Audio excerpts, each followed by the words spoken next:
As I had mentioned, we are going to start our new segment from today, author interaction. We have Madhusmita Das with us.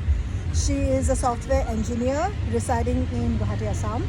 Holds a distinction in electronics and communication engineering. Writing has been her passion since childhood, and she has published many poems and articles in newspapers and magazines. A Widow Rebirth from Her Ashes is her debut novel.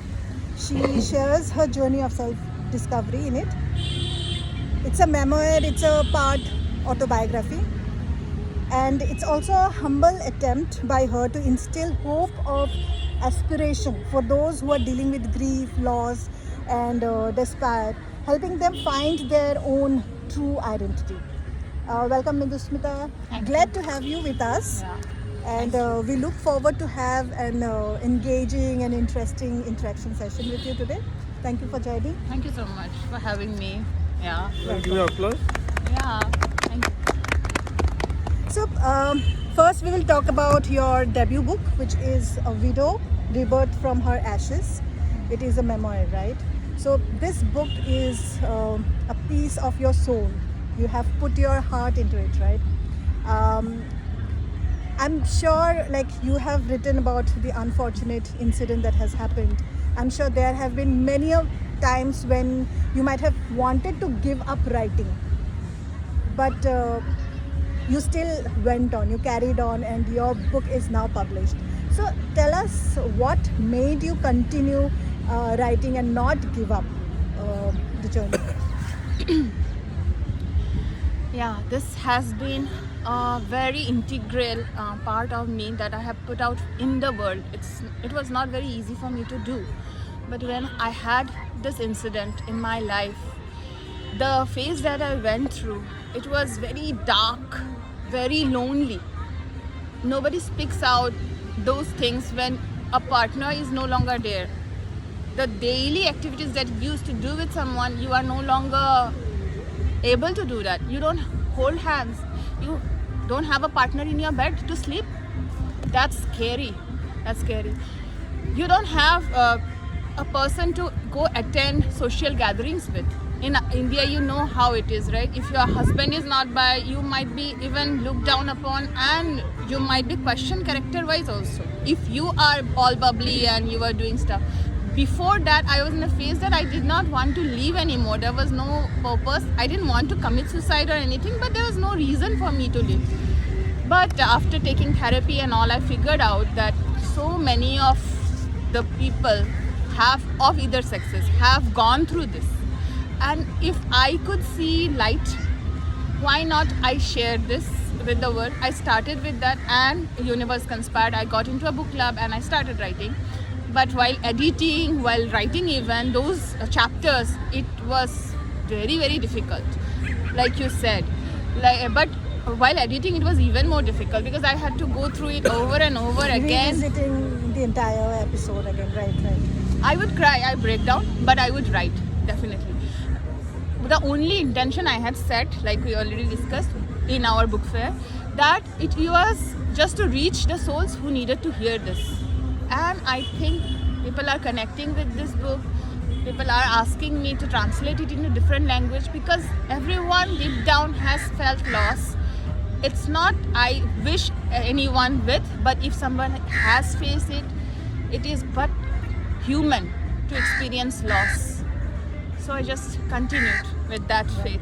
So I think it is a commendable feat that you have achieved, like in spite of going through the challenging moments. I'm not talking about the actual incident, but the revisiting part, right? It's like reliving and experiencing the same emotions again. So it's commendable, and thank you so much for sharing this with us today. As the blurb says, the blurb of this book, A Widow Rebirth from Her Ashes, says that this is not a book about loss and grief, but this book is about dealing with loss and grief.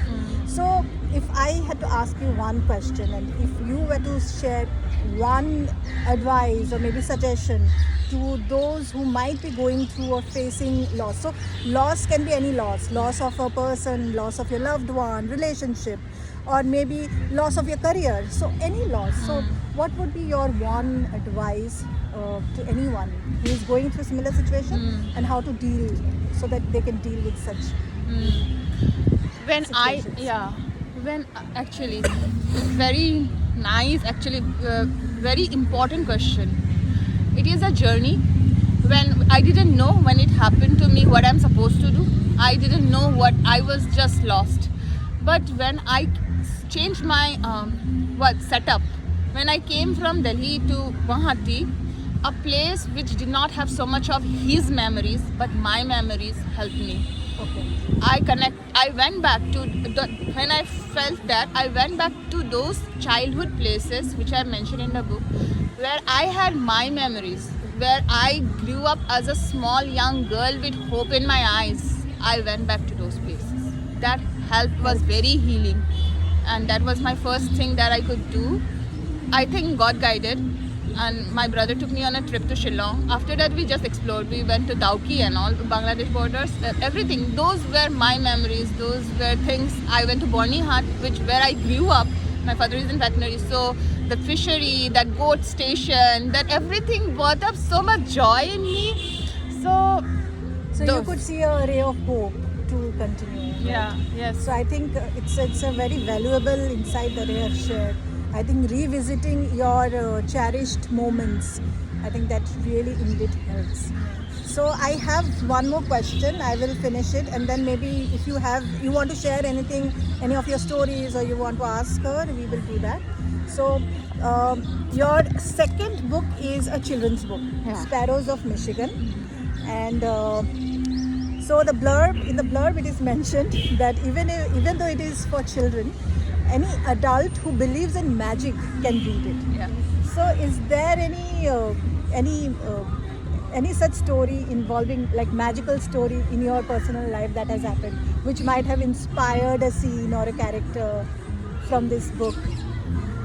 Yeah, magical, yes, moments. Whatever you plan, God has a bigger magical plan for you. So I believe in that. And like, I had many moments.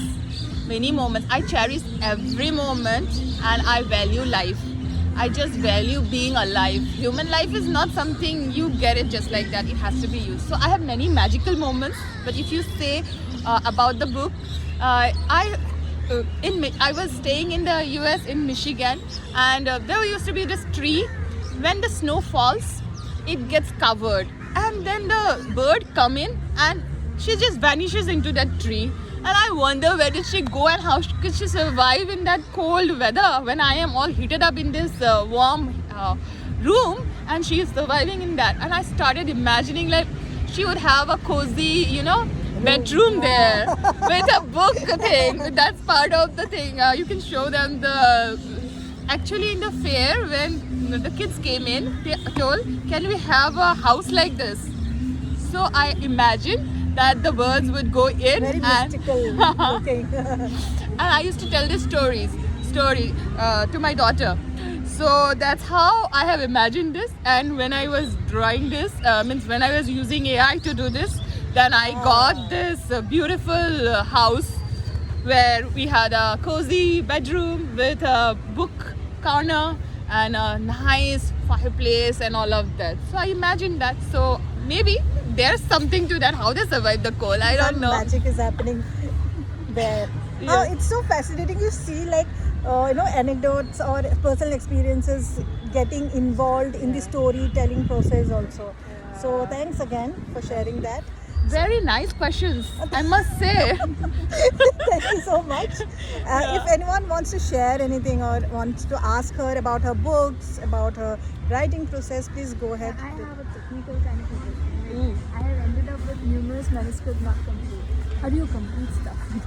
What Okay. you are writing? Like? That's something I want to ask you. Oh, okay. Be a bit loud. Yeah, sure. If you have many ideas, just choose the one that you want it to be done before you actually get into IPS and start doing APS and start doing all of those. Just finish that book, because you might not have time tomorrow.